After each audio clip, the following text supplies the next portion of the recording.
Gen தொலைக்காட்சி நேயர்களுக்கு வணக்கம். நான் கசாலி. இன்னைக்கும் இந்த உலக செய்திகள்ல முக்கிய இடம் பிடிச்சிருக்கிறது, அ நமக்கு ரொம்ப ஆர்வமா இருக்கிறது என்ன அப்படின்னா, அ ஈரான், இஸ்ரேல், அமெரிக்கா, வளைகுடா நாடுகளில் நடந்துகிட்டு இருக்கக்கூடிய பிரச்சனைகள், யுத்தம். ஓகே. அது ஏன் நமக்கு ரொம்ப ஆர்வம் அப்படின்னா, 2 காரணம். நம்பர் 1 வந்து நமக்கு நம்மளுடைய சமையலறை வரைக்கும் அந்த பிரச்சனை வந்துருச்சு. அப்போ நம்ம நல்லா இருக்கணும்னா, நம்ம அடுப்பு ஒழுங்கா எரியணும் அப்படின்னா, அங்க வளைகுடால போரே இல்லாம அமைதி நிலவணும் அப்படிங்கிறது தான். நம்பர் 2 வந்து வளைகுடா நாடுகள்ல குறிப்பா வந்து சவுதி அரேபியா, யுஏஇ, கத்தார், ஆ இதா இருக்கட்டும் குவைத்து, பஹ்ரைன், அது போக மற்ற ய நான் ஜிசிசி கண்ட்ரி ஒமானா இருக்கட்டும், நான் ஜிசிசி கண்ட்ரி எல்லா இடத்துலயும் நம்மளுடைய சொந்தங்கள் நெறைய பேர் அங்க வந்து வேலை பார்த்துட்டு இருக்காங்க. அதனால நம்ம சொந்தங்களோட வருமானம், அதன் மூலமா நம்ம அரசுக்கு கிடைக்கக்கூடிய வருமானம், இது வந்து நமக்கு ரொம்ப ரொம்ப முக்கியம். அப்போ அந்த வளைகுடா போர் அங்க அமைதி திரும்பணும் அப்படிங்கிறது நம்ம அனைவருக்குமான ஒரு வேண்டுதல், பிரார்த்தனை அல்லது விருப்பம் அப்படின்னு சொல்லிக்கலாம். அதாவது இயற்கை எப்பவுமே ஒரு சமநிலைய பேணணும் அப்படின்னா, மனிதர்களும் அதை உணர்ந்து அப்படி இருக்கணும். அப்படி இல்லாம ஒருத்தர் மேல, ஒருத்தர் கீழ, ஒருத்தர் உயர்ந்தவர், ஒருத்தர் தாழ்ந்தவர் அப்படின்னு இந்த வர்ணாசிரம பிரச்சனை வந்து எங்கெல்லாம் வருதோ, இந்த வர்ணாசிரமங்கிறது நம்ம சொல்ற இங்க நம்ம சகோதர இந்து மதத்தில இருக்க அது மட்டும் இல்ல. இப்ப அமெரிக்கா நான் தான் பெரிய ஆளு, என் கையில ஆயுதம் நெறையா இருக்கு அப்படின்னு சொல்லி அவங்க வந்து மத்த நாடுகள்ல அடக்கி ஆண்டு நாட்டாமைத்தனம் பண்றது, அங்க இருக்கிற மத்த நாடுகள்ல இருக்கிற வளங்கள பூரா சுரண்டி எடுத்து தன்னுடைய சுயநலத்துக்காக பயன்படுத்துறது. அது இல்லாம நீங்க யூதர்கள் எடுத்தீங்கன்னா, உலகத்திலேயே நாங்க தான் உயர்வானவர்கள். மத்த எல்லாம் எங்களுக்கு கீழ தான். ஆ இந்த உலகத்தில வாழ்வதற்கு தகுதியானவர்கள் யூதர்கள் தான். அப்படின்னு அவங்க நெனப்பு இருக்குல்ல, அந்த நெனப்புல வந்து மண்ணள்ளி போடணும். அல்ல அந்த நெனப்ப வந்து குழி தோண்டி புதைக்கணும் அப்படிங்கிறது தான் முக்கியமான விஷயம். அவங்க எத்தன வருடங்கள் நாடோடியா 2000 வருடங்களா நாடோடியா திரிஞ்சாலும், இப்போ தனக்குன்னு ஒரு சொந்த இடத்த சூழ்ச்சி மூலமா கிடைச்சாலும், அவங்களுடைய மனசு வந்து மாறவே இல்ல. அடுத்தவங்கள அடிமைப்படுத்தக்கூடிய அந்த வந்து ஒரு மோசமான அ மனசு. ஸோ, அப்ப என்னன்னா, அவங்களுக்கு தேவைப்படுறது வந்து தான் நல்லா இருக்கணும். அந்த தான் நல்லா இருக்கிறதுக்கு 4 பேரோ, 40 பேரோ ச ம மோசமானா பரவால்ல. அப்படின்ற அளவுக்கு அவங்க எல்லாத்தையும் அடிமைப்படுத்துறதுக்கு என்ன பண்றாங்க, பெரிய அமெரிக்காவோட மாரி ஒரு பெரிய நாடுகள்ல, அப்புறம் யூரோப் நாடுகள், அப்புறம் ரஷ்யா இந்த மாதிரி நாடுகளோட உதவி. அவங்களோட உதவி எப்படின்னா, நேரடியா யூதர்கள் கேட்டோனே டக்குனு உதவி பண்ணுவாங்களா? அப்படி இல்ல. அவங்களுக்கு வந்து பண அளவுல, அதுபோக ஒரு சிற்றின்ப அளவுல, பெரிய அளவுக்கு அங்க இருக்கிற பண முதலைகள், அரசியல்வாதிகள், அதிகாரிகள் அப்படின்னு எல்லாருக்கும் கையூட்டு குடுக்கறது, பொம்பளைய கூட்டி குடுக்கறது அப்படின்னு எல்லா விதமான கேடுகெட்ட கேவலமான அது கேட்டா அரசியல் சாணக்கியத்தனம் அப்படின்னு சொல்றது.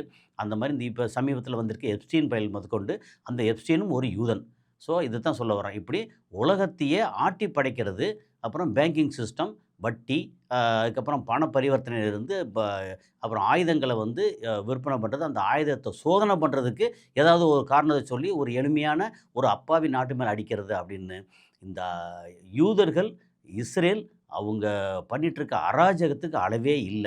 ஆனா எப்பவுமே உலகம், இயற்கை ஒரே மாரி இருக்காதா? ஒரு பக்கம் சமநிலை கொண்டு வர்றதுக்கு மனிதர்கள் இந்த மாரி சூழ்ச்சி பண்ணிட்டு இருந்தா, இயற்கை இன்னொரு சூழ்ச்சி பண்ணும்னு சொல்றாங்க. அந்த சூழ்ச்சி இயற்கைய வந்து சமநிலைய கொண்டு வர்றதுக்கு, இப்போ கையில எடுத்திருக்க மிக முக்கியமான ஆயுதம் அ ஈரான் அப்படிங்கிறது தான். அப்போ ஈரான் வந்து ஒரு மிக பிரம்மாண்டமான, மிகப்பெரிய ஒரு புத்திசாலித்தனமான அ ஒரு மிகப்பெரிய நாடா அப்படின்னா, இதில ஓரளவு உண்மையும் இருக்கு. ஆனா, அ அதில வந்து உண்மை இல்லாமலும் இருக்கு. என்ன காரணம்னா, இது மிகப்பெரிய புத்திசாலி நாடா அப்படின்னா, ரிவர்ஸ் என்ஜினியரிங்ல இந்த தொழில்நுட்பத்த கத்துக்கிறதில்ல, ராக்கெட் செய்றதில்ல, மிசைல் செய்றதில்ல, ட்ரோன் செய்றதில்ல. அ அது போக வந்து சில இந்த கம்ப்யூட்டர்ஸ் ஹேக்கிங் இருக்கு இல்லையா? அது, அப்புறம் கெமிக்கல் அப்படின்னு அதில வந்து பெரிய அளவுக்கு புத்திசாலிகள் தான். அதே நேரத்தில அவங்க புத்தி கெட்டவங்க அப்படின்றதுக்கு சில தரவுகள் என்ன சொல்லுவோம்னா, அ மிகப்பெரிய அதிகாரிகள் கூடவே இருந்து காட்டிக் கொடுக்கக்கூடிய மொசாட் அண்ட் சிஐஏ உளவாளிகள என்னன்னு இனங்காண முடியாம கூடவே வச்சிருந்து, மிக பெரும் தலைகள் எல்லாம் பல வருடங்களா அ பறிகொடுத்த ஒரு நாடு அப்படின்னா, அது ஈரான். அப்ப அந்த அளவுக்கா ஈரான்ல பெருந்தலைகள்லாம் வந்து புத்தி இல்லாம இருப்பாங்க? இப்போ கூடவே இருக்காங்க. ஒரு மிகப்பெரிய ஐஆர்ஜிசியில இருந்த ஒரு மிகப்பெரிய அதிகாரியே வந்து அ மையோ மொசாடோட உளவாளி அப்படின்னு கடைசியா கண்டுபிடிச்சு தூக்கில போட்டாங்க. இப்போ அது போக இப்போ வரைக்கும் இன்னைக்கு வரைக்கும் அங்க அ ம முஜ்தபா கமேனியா இருக்கட்டும், அயத்துல்லா கமேனியா முன்னாடி இறந்து போன அயத்துல்லா கமேனியா இருக்கட்டும், அல்லது இப்போ வந்து அலி லாரிஜான் இறந்து போனாரே அவரா இருக்கட்டும், யாரு அவங்க எங்க போறாங்க, ஏது பண்றாங்க மூவ்மெண்ட் எல்லாம் காட்டிக் குடுக்குறதுக்கு அங்க உள்ளுக்குள்ளேயே குள்ள நெறிகள அ வச்சுட்டு இருந்தா, அவங்கள வந்து இனங்காண முடியாத அளவுக்கு இவங்க வந்து அ அறிவு இல்லாம, புத்தி இல்லாம இருக்காங்களா? அப்படின்னா, அதுலயும் உண்மை இருக்கு. அப்ப என்னன்னா, இஸ்ரேல் அப்படிங்கிற ஒரு சைத்தான அ அடிக்கிறதுக்கு ஈரான் மாதிரியான ஒரு நாட்ட, ஒரு மக்கள உருவாக்கி, இயற்கை உருவாக்கி வச்சிருக்கு. நம்ம வந்து கடவுள் கடவுள்லாம் ஒண்ணும் இல்ல. சொல்ல வேண்டியதில்ல. இயற்கை. எப்பவுமே இயற்கை சமநிலை பேணும். அத நம்ம பூமியில எடுத்துக்கிட்டோம்னா, ஒரு பக்கம் வறட்சி, இன்னொரு பக்கம் வெள்ளம் அப்படி இருந்துச்சுன்னா, அடுத்து அப்படி கொஞ்ச நாள் மாறுன உடனே, வறட்சியான இடத்துல வந்து நல்ல வளமே கிடைக்கும். வெள்ளம் இருக்க இடத்துல வந்து ஒரு சாதாரண வறட்சி அது மாரி மாறும். அப்படி எல்லா இடத்துலயும் இயற்கை சமநிலை பேணும்.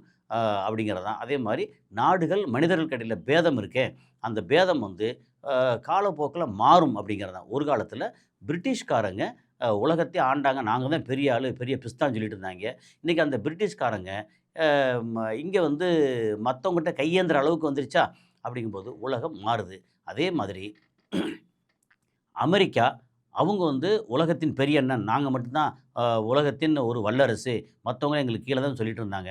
இன்னைக்கு அவங்க வந்து அடுத்து என்ன பண்றதுன்னு தெரியாத அளவுக்கு கடனாளியா, ரொம்ப பயங்கர மோசமான சிக்கலான சூழல்ல இருக்காங்க அப்படின்னு சொல்றாங்களா? இப்ப என்னன்னா, அ இந்த விஷயங்கள எதுக்கு சொல்றோம் அப்படின்னா, இன்னைக்கு கரண்ட்ல நடந்துகிட்டு இருக்க விஷயம் வந்து, இஸ்ரேல் கிட்டத்தட்ட அடியோட காலியாகுது. இஸ்ரேல் வந்து ஏன் காலியாகுதுன்னு சொல்றேன்னா, ஒரு நாடு, நகரம் ஆ சின்னதா ஒரு உதாரணத்துக்கு ஏதாவது நிலநடுக்கம், அல்லது எரிமலை, அல்லது வேற ஏதாவது மிகப்பெரிய அளவுக்கு ஒரு அ வ வெள்ளம் இந்த மாரி இயற்கை சீற்றத்தினால, அதாவது ஃபோர்ஸ் மேஜர் அப்படிங்கிற மாரி இயற்கை சீற்றத்தினால பாதிக்கப்பட்டா என்ன செய்வாங்க? பக்கத்துல உள்ள நாடுகள், மத்த நாடுகள் எல்லாம் சேர்ந்து உதவி பண்ணுவாங்க. அவங்களும் தன்னை ரெக்கவர் பண்ணி கொண்டு வந்து சேர்க்கறதுக்கு சில வருடங்கள் ஆகும். டக்குன்னு ரெக்கவர் பண்ணிருவாங்க அப்படின்னு சொல்லலாம். ஆனா, இப்போ வந்து இந்த மாரி போர் நடந்துட்டு இருக்க சூழல்ல, அவங்களோட அ வளம் எப்படின்னா, இருக்கிற கட்டடங்கள் எல்லாம் ஏகப்பட்ட கட்டடங்கள். டெல் அவிவா இருக்கட்டும், பீர்ஷெபாவா இருக்கட்டும், ஆ இது வந்து ஜெருசலமா இருக்கட்டும், ஹைஃபாவா இருக்கட்டும், எல்லாத்தையும் நெறைய அடிச்சு குமிச்சிருக்காங்க. இதுவரைக்கும் அவங்களுடைய 60 வருட அல்லது இனி 1948 விட்டுருங்க. அவங்க கட்டமைச்சு ஒரு மாரி நல்ல செட்டப் பண்ணி வந்ததுல ஒரு 65க்கு அப்புறம் அப்படின்னு வச்சுட்டாலே, ஒரு 35, 25 எடுத்தீங்கன்னா 60 வருடம். இந்த 60 வருட அவங்களுடைய சரித்திரத்தில, இஸ்ரேல் சரித்திரத்தில இப்பேற்பட்ட பேரழிவு, வெறும் அழிவு இல்ல, அது பேரழிவு. பேரழிவ அவங்க எதுவும் சந்திச்சதே இல்ல. என்னன்னா, டெல் அவிவ் நகரம் வந்து ஒரு மாரி என்ன சொல்றது? அ ஒரு இடிபாடுகளோட சேர்ந்த ஒரு காடா ய கிடக்கு. அதாவது அ ம என்ன சொல்றது? கட்டடங்கள்லாம் இடிஞ்சு தூள் தூளா கிடக்கு. சில கட்டடங்கள் இன்னும் நேரா நிக்கத்தான் செய்யுது. ஆனா, மனுஷங்க போய் குடி போகணுமே! அந்த அளவுக்கு மோசமா கிடக்கு. அப்போ அவங்களோட இழப்பு. இதுக்கப்புறம் அவங்க அந்த நாட்ட திரும்ப மறுகட்டுமானம் பண்றதுக்கு ஒண்ணு மெட்டீரியல் வேணும். மெட்டீரியல் வாங்குறதுக்கு காசு வேணும். காசு வேணும் அப்டின்னா, அவங்களுடைய பொருளாதாரம் ஸ்டேபிளா இருக்கணும். இன்னைக்கு ரொம்ப முக்கியமான அளவுல பார்த்தீங்கன்னா, இன்னைக்கு வந்து அ ஈரான் என்ன பண்ணியிருக்காங்க, ஹைஃபால இருக்கக்கூடிய மிகப்பெரிய அ இந்த மாரி கேஸ் ஆலை. அத பிளான்ட்ட வந்து போட்டு தாக்குன்னு தாக்கியிருக்காங்க. இப்ப என்னன்னா, அவங்க பயன்படுத்துறது எல்லாமே கைபர் ஷேக்கனா இருக்கட்டும், அல்லது கொரம் ஷாகர், ஃபத்தா ஆ ஒரு பல வகையானத இப்போதைக்கு அதாவது டபுள் வார்ஹெட், மல்டிபிள் வார்ஹெட் அப்படின்னு அத ரிட்டாலியேட் பண்ண பண்ணா கூட ஒரு புரோஜனம் இல்ல அப்படின்ற அளவுக்கு பயங்கரமா அடி அடின்னு அடிச்சிட்டு இருக்காங்க. இஸ்ரேல் அதோட எதிர்காலத்தை இழந்து அனாதையா தெருவுல நிக்குது அப்படின்னு சொல்லலாம். அதுக்கு இன்னொரு முக்கியமான காரணம் என்ன சொல்லலாம்னா, ட்ரம்ப் என்ன சொல்றாரு வந்து, இங்க ஈரான்ல அவங்களுடைய முக்கியமான கேஸ் பிளான்ட்ட வந்து அடிச்சது எங்களுக்கு தெரியாது. இஸ்ரேல் அவங்க இஷ்டத்துக்கு அடிச்சுட்டாங்க அப்படின்னு அந்த மொத்த பழியும் தூக்கி அப்படியே இஸ்ரேல் மேல போட்டார். ஆனா, அமெரிக்காவுக்கு தெரியாம இஸ்ரேல் பண்ணல அப்படின்னு சொல்லி சொன்னா கூட, ஒரு உலகத்தின் மிகப்பெரிய அதிபர், ஒரு நாட்டோட அதிபர் வந்து அவர் இப்படி ஓப்பனா பேசுறார். அவர் கிறுக்குத்தனமா பேசுவாருன்னு சொன்னா கூட, அவர் வாயிலேருந்து மீடியால வெளியில வரக்கூடிய ஒவ்வொரு வார்த்தையும் ஆவணங்கள். அது ரொம்ப ரொம்ப முக்கியம். இப்போ அவர் சொல்லிட்டாரு, இஸ்ரேல் பண்ணது எனக்கு தெரியாது அப்படின்ட்டாரு. அப்ப என்ன நடக்கும்? நாளைக்கு இஸ்ரேல் மேல திருப்பி அடிச்சாங்கன்னா, அமெரிக்கா அதை காபந்து பண்ணுறதுக்காக அவங்க இஸ்ரேலை வந்து பாதுகாக்கிறதுக்காக ஈரான் மேலே சண்டைக்கு போக முடியாது அப்படிங்கிற ஒரு சூழலை அமெரிக்கா தானே கிரியேட் பண்ணுதோ அப்படின்னு ஒரு சூழல் வருது. ஸோ இப்போ என்னென்னா, இந்த போர் இதை பொறுத்த மட்டும் இது வந்து ஈரான் கை ஓங்குது, இஸ்ரேல் கை ஓங்குது, இந்த கை ஓங்குது, அதெல்லாம் நம்ம கணக்கே கிடையாது. மொத்தத்துக்கு அங்கே ஈரானில் இருக்கக்கூடிய ஏகப்பட்ட மக்கள், லட்சக்கணக்கான மக்கள் பாதிக்கப்பட்டிருக்காங்க. அதாவது ஆயிரக்கணக்கான மக்கள் இறந்து போயிருக்காங்க, லட்சக்கணக்கான மக்கள் பாதிக்கப்பட்டிருக்காங்க. அதுபோக எதிர்காலமே என்ன ஆகுமோ அப்படின்ற பயத்தில் ஒரு சூனியமான எதிர்காலத்தை எதிர்நோக்கி ஈரான் மக்கள் இருக்காங்க. சரி, இப்போ இங்கே இஸ்ரேல் எடுத்தோம்னா, இது வரைக்கும் இஸ்ரேலை பற்றி பேசணுமா? இந்த யூதர்களில் நிறையா பேர் வந்து, லட்சக்கணக்கான பேர் வந்து வேறு வேறு நாடுகள் இருக்காங்க. இருந்தாலும் அவங்க நெஞ்ச நிமித்திட்டு நான் ஒரு யூதன் அப்படின்னு சொல்ல முடியாத அளவுக்கு அவங்க பண்ணியிருக்க கேடு வந்து ரொம்ப அதிகம். எந்த நாட்டிலையும் எங்கேயும் போய் நான் ஒரு யூதன் சொல்ல முடியாது. அதுபோக இந்த கம்பெனி வந்து ஒரு யூதரோட கம்பெனி அப்படின்னா அந்த கம்பெனியோட கூட்டு சேர்றதுக்கோ அல்லது இன்வெஸ்ட் பண்ணுறதுக்கோ வேறு ஆட்கள் வந்து தயங்குற அளவுக்கு அவங்களுடைய சரித்திரம் அப்படி மாறி போச்சு. அப்புறம் அங்கேயும் வந்து அவங்க திரும்பி எந்திரிச்சு உடனே வரவே முடியாது, இனிமேல் அந்த ரீஜனில் வந்து வாலாட்டவே முடியாது அப்படின்ற அளவுக்கு அவங்க வாங்கியிருக்க அடி மிகப்பெரிய அடி. இதுக்கப்புறமும் என்ன ஆகுமோ அப்படின்ற பயத்தில் அந்த மக்கள் வந்து தினம் செத்துக்கிட்டு இருக்காங்க. இதுக்கு முன்னாடி வந்து ஏதாவது ஒரு சைரன் கேட்டுச்சுன்னா பங்கரில் போய் உட்காந்தாங்க. இப்போ வந்து உட்கார்றதுக்கு பங்கரும் இல்லை. காடுகள்லேயும் கிராமங்கள்லேயும் போய் அடைக்கலம் போயிருக்காங்க. ஸோ மக்கள் வந்து அடிபடுறது வந்து ஏதோ உயிர் பிழைச்சா போகுதுன்னு ஓடி போயிருக்காங்க. அந்த காங்கிரீட் கட்டடங்கள்லாம் வந்து இடிபாடாகி மொத்தத்துக்கு வந்து குப்பை மேடாக கிடக்கு அப்படின்ற மாதிரி அவங்க எதிர்காலம் என்ன ஆக போகுதோன்னு எதிர்காலம் மிகப்பெரிய சூனியமாக தெரியுது அவங்களுக்கு. இப்போ நீங்கள் அரபு நாடுகளுக்கு ஜிசிசி கண்ட்ரி அப்படின்னு வந்துட்டோம்னா, சவுதியாக இருக்கட்டும், யுஏஇயாக இருக்கட்டும், கத்தாராக இருக்கட்டும், பஹ்ரைனாக இருக்கட்டும், எல்லாத்துலையும் அடி பின்னிருக்காங்க. அங்கே என்ன நடக்குமோ, எதிர்காலம் என்ன ஆகுமோ, இப்போ அமெரிக்காவை நம்பி நம்ம வந்து தளம் கொடுத்துருக்கோம். அந்த அமெரிக்காவோட வீரர்களே ஓடி போயிட்டாங்க. அவங்க வெறுமனே இங்கே இருந்த தாட் சிஸ்டமாக இருக்கட்டும், பேட்ரியாட்டாக இருக்கட்டும், அதுவே வேலை செய்யலை. ஒரு 33 பேட்ரியாட் அடிச்சிருக்காங்க. ஒரு 7 தாடை வந்து ஈரான் அடிச்சிருக்காங்க. அப்போது அதாவது ரிட்டாலியேட் பண்ணக்கூடிய அந்த ஏர் டிஃபென்ஸ் சிஸ்டத்தையே வந்து அடிச்சிட்டாங்க அப்படின்னா, இது வந்து புரோஜனம் இல்லை. இனிமேல் அமெரிக்காவை நம்பி புரோஜனம் இல்லை. என்ன செய்யலாம் அப்படின்னு இந்த அரபு நாடுகள் ரொம்ப குழப்பத்தில் இருக்குது. அவங்க எதிர்காலமும் என்ன ஆக போகுதோன்னு ஒரு பயத்தில் இருக்காங்க. இதெல்லாம் தாண்டி நீங்கள் இந்தியா எடுத்துக்கிட்டோம்னா, இந்தியா எந்த சண்டைக்கும் போகலை, ஒன்றும் பண்ணலை. ஆனால் சம்மந்தமே இல்லாமல் லாஸில் இருக்குது. காரணம், அங்கேருந்து நம்ம மக்கள் அனுப்பக்கூடிய பணம் வரல, அப்புறம் அங்கே பண்ணக்கூடிய ட்ரேடிங்கு காசு வரல, அதுக்கப்புறம் அங்கேருந்து வரக்கூடிய பெட்ரோலியம் க்ரூட் ஆயிலாக இருக்கட்டும், கேஸாக இருக்கட்டும், அது வந்து வரல அப்படின்னு ஏகப்பட்ட பிரச்சனையில் சம்மந்தமே இல்லாமல் லாஸ் ஆகிருக்கு இந்தியா. அமெரிக்கா எடுத்திங்கன்னா, அவங்க அங்கேருந்து அனுப்பிச்சி வச்ச எக்கச்சக்கமான கப்பலாக இருக்கட்டும், அதில் வந்து யூஸ் பண்ண மிசைலாக இருக்கட்டும், அப்புறம் வந்து ஃபைட்டர் ஜெட்டாக இருக்கட்டும், எக்கச்சக்கமாக பயன்படுத்தியிருக்காங்க. பல பில்லியன் US$ அந்த லாஸை எப்படி வந்து அவங்க மேக்கப் பண்ண போகிறாங்கன்னு தெரியலை. அந்தளவுக்கு சம்மந்தம் இல்லாமல் யாரோ ஒரு நாதாரி நெதன்யாகு சொன்னதை கேட்டுக்கிட்டு உடனே வந்து, ஏன்னா பயம், எப்ஸ்டீன் ஃபைலை தூக்கி முன்னாடி காமிச்சு பயமுறுத்தி இது வந்து இப்படி பண்ணி வச்சிட்டாங்களா.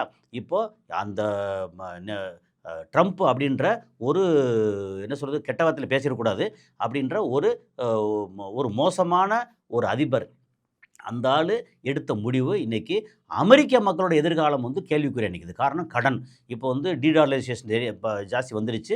இந்த மாதிரி நேரத்தில் அவங்களுக்கு கை கொடுக்க நேட்டோ நாடுகளில், யூரோப் நாடுகள் எதுவும் கிடையாது, ஆஸ்திரேலியா கிடையாது, ஜப்பான் கிடையாது, இந்தியாவும் கிடையாது அப்படின்ற அளவுக்கு வந்துருச்சா. இப்போ என்ன செய்ய போகிறோன்னா அவங்க எதிர்காலம் வந்து கேள்விக்குறியாக இருக்குது. ஓகே, இப்போது இந்த இடத்துல வந்து சைனா அண்டு ரஷ்யா, இந்த 2 நாடுகளும் இப்போதைக்கு பாசிட்டிவாக இருக்குது. சைனாவுக்கு தேவைப்படுற எல்லா பெட்ரோலியம் வந்து அங்கே ஈரானில் வந்து சேர்ந்துக்கிட்டு இருக்குது. அவங்களுக்கு எந்த பிரச்சனையும் இல்லை. அவங்க உற்பத்தி பண்ணுறாங்க, எல்லாத்தையும் அனுப்புகிறாங்க, பிரச்சனை இல்லை. நேரத்தில் ரஷ்யா நீங்கள் பார்த்தீங்கன்னா, அவங்க முன்னாடி வந்து ரொம்ப கம்மியான விலைக்கு விற்றுட்டு இருந்தவங்க இப்போ ஓஹோன்னு பெரிய விலைக்கு விற்று பணத்தை கொளிக்கிறாங்க. ஸோ இந்த சூழலில் வந்து அவங்க எதிர்காலம் ஓகே. அந்த எதிர்காலம் யாருக்கு நாளைக்கு சப்போர்ட் பண்ணுவாங்க? அமெரிக்காவுக்கும் இஸ்ரேலுக்குமா சப்போர்ட் பண்ணுவாங்க? நாளைக்கு வந்து ஈரானுக்கும் வடகொரியாவுக்கும் இந்தியா மாதிரி இந்த மாதிரி நாடுகளுக்கு அரபு நாடுகள் வந்து இந்த பக்கம் சேர்ந்துட்டாங்கன்னா, அதாவது இந்த கூட்டணி ஈரான், ரஷ்யா, சைனா, வடகொரியா, அந்த மாதிரி கூட்டணி இந்தியாவும் சேர்ந்து ஒரு பிரிக்ஸ் வந்து ரொம்ப பெருசாக வந்துச்சுன்னா இதில் எல்லாம் சேர்ந்த உடனே என்னாங்க அரபு நாடுகளும் ஏதோ சூனியமான எதிர்காலம் ஓரளவுக்கு பரவாயில்லாமல் ஓரளவுக்கு தேரும் அப்படிங்கிறது தான் காரணம். இன்னும் குறைஞ்சபட்சம் ஒரு 50 வருடங்கள் வந்து இந்த உலகத்தை பெட்ரோலியம் ப்ராடக்ட் வந்து ஆட்சி பண்ணும் அப்படிங்கிற ஒரு சூழல் இருக்குது. அதுக்கப்புறம் வந்து மாற்றம் வரலாம். ஆனால் இன்னும் குறைஞ்சபட்சம் ஒரு 40-50 வருஷத்துக்கு அது வந்து ஆட்சி பண்ணும். அது வரைக்கும் வந்து இந்த நாடுகள் நல்லா இருக்கணும் அப்படின்னா எங்கே வந்து என்ன முடிவு எடுக்கணும் அப்படிங்கிறத குழம்பி முடித்து ஒரு முடிவு எடுப்பாங்க அப்படிங்கிறது தான். ஸோ அடுத்தடுத்து என்ன நடக்க போகுது அப்படிங்கிறத அடுத்த காலையில் சந்திப்போம். நன்றி.